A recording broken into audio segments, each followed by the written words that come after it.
Oh, ben oui, le petit oiseau, c'est le nom Maracana, c'est un petit oiseau brésilien. Donc, on a hâte de fouler la pelouse et au moins 6000 supporters ont hâte d'y être, Caroline. Oui, absolument. Il y a beaucoup plus de supporters qu'en Afrique du Sud il y a 4 ans. Alors, comment sont-ils organisés pour ce grand voyage? Réponse avec Axel Monnier, Florian Le Goïc et Loris Freeman qui les ont suivis entre 2 matchs. Difficile de ne pas les voir à l'aéroport. Vive la France! Les supporters français quittent Salvador de Bahia, direction Rio pour Équateur France.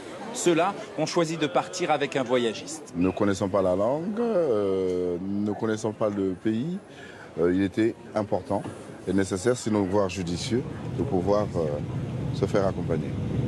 2 heures de vol, 1300 km de distance. Dans ce pays-continent, tout se fait en avion.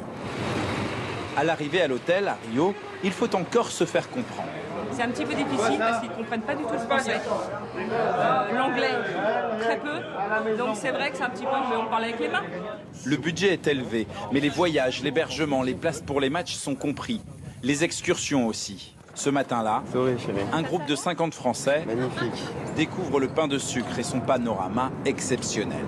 On s'organise pour voir le maximum de Coupe du Monde et en même temps profiter des endroits magnifiques à découvrir dans les différentes villes. D'autres, comme ces Rennais, sont venus par leurs propres moyens. Depuis le mois de janvier, en fait, on a organisé ça, on a commencé à regarder les billets d'avion, tout ça. Ensuite, l'appartement, on a trouvé un appartement, tout ça.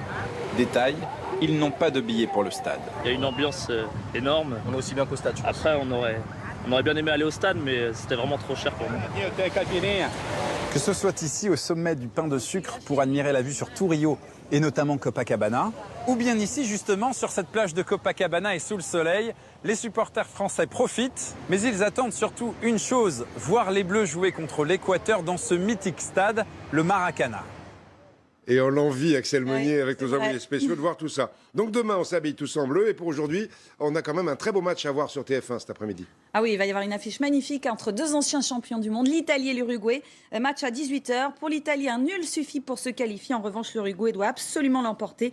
Au final, l'un des deux sera éliminé en tout cas. Le Costa Rica, déjà qualifié, joue contre l'Angleterre, éliminé, mais qui veut finir sur une bonne note. Là aussi, match à 18h. À 22h, la Colombie, déjà qualifiée, peut réaliser un sans faute face au Japon.